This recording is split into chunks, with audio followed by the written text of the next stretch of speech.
Gempak dan mengejutkan sahabat semua apabila media sosial hari ini sibuk mencari siapakah identiti lelaki yang didakwa kerana menyebarkan fitnah, berita palsu berkaitan dengan bekalan tenaga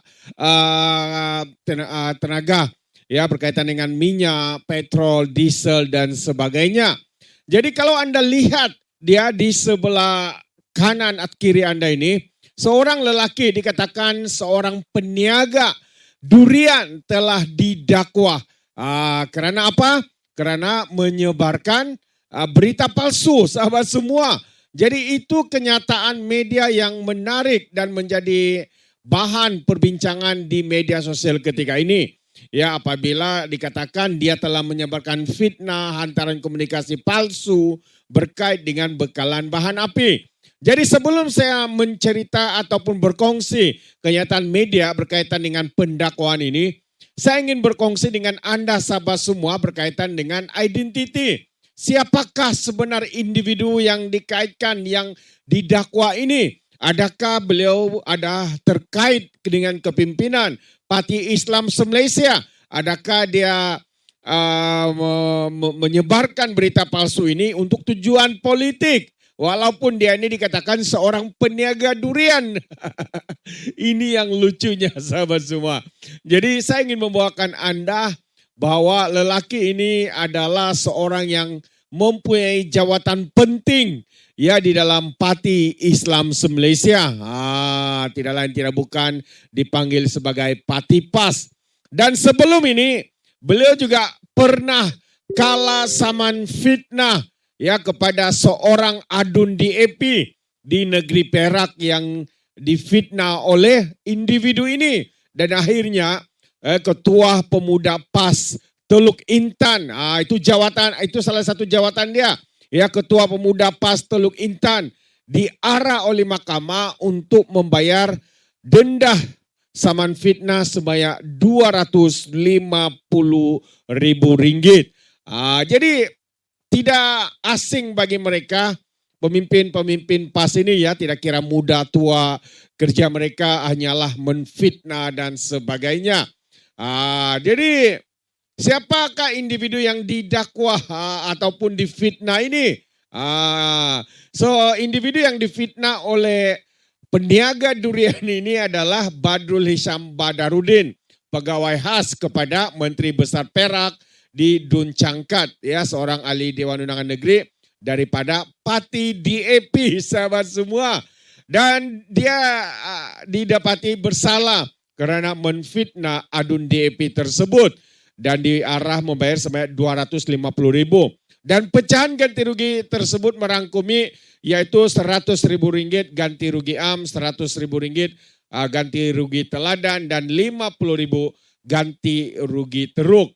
Dan puncak saman ini adalah apabila ya Ketua Pemuda PAS ini melemparkan berbagai tuduhan di platform media sosial, termasuk menerusi satu siaran podcast yang bertajuk Pod Live Biar Jelas edisi 21 serta hantaran di TikTok beliau yang bertarikh 27 Oktober 2024. Jadi selain daripada Ketua Pemuda PAS Teluk Intan, apakah lagi jawatan Pemuda PAS ini di peringkat negeri Perak? Jadi beliau bukan alang-alang, bukan kaleng-kaleng ya. Beliau ini memegang jawatan sebagai pengarah strategi Pemuda PAS Perak. Itu jawatan dia selain daripada Ketua Pemuda PAS Teluk Intan, sahabat semua.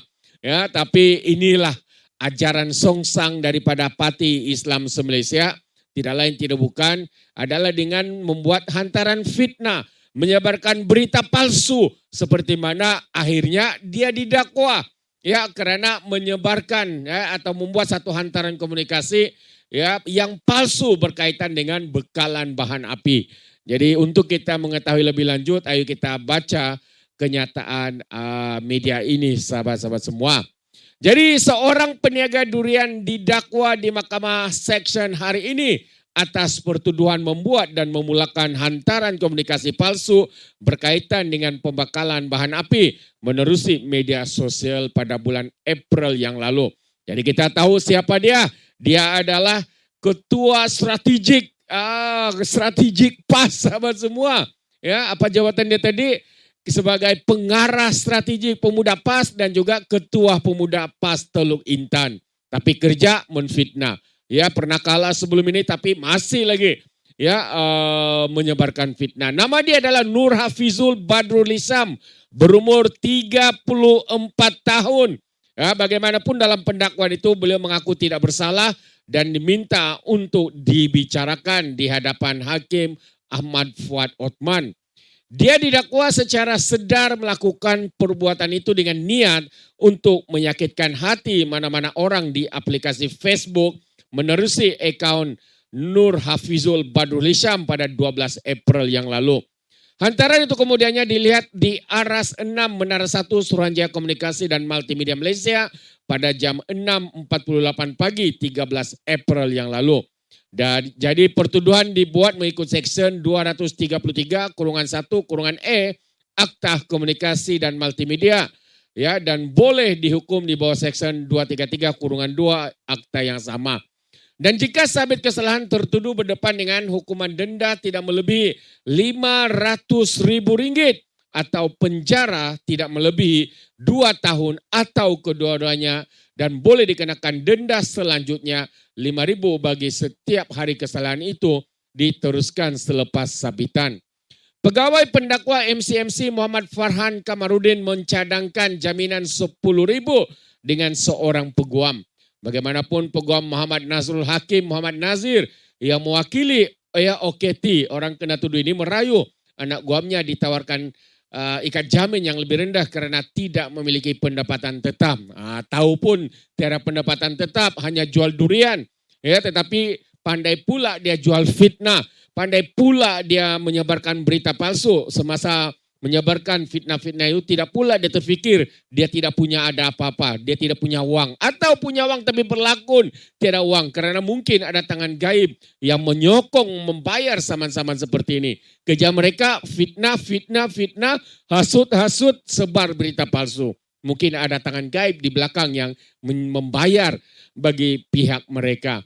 Jadi akhirnya mahkamah membenarkan jaminan daripada RM10.000 kepada RM7.000. Dan menetapkan 5 Ogos ini sebagai tarik serahan dokumen. Jadi kita akhirnya tahu siapakah peniaga durian yang didakwa karena membuat kenyataan fitnah ya, berkaitan dengan tenaga ya, berkaitan dengan tenaga ya, berkaitan dengan minyak ya, berkaitan dengan isi minyak. Harga minyak di pasaran ya, bekalan bahan api dan sebagainya. Jadi inilah ajaran songsang, ajaran sesat ya, seperti mana yang dikatakan oleh Muhyiddin bahwa PAS ini adalah parti ajaran sesat, mengajar ya murid-murid, pemimpin muda mereka untuk menyebarkan fitnah tanpa ada rasa bersalah, tanpa ada rasa berdosa ya, seakan-akan bagi mereka apabila kalah saman fitnah, mereka mohon maaf seakan-akan dosa itu telah disucikan. Itulah betapa songsangnya, sesatnya parti ajaran sesat kata Muhyiddin, yaitu parti PAS ini.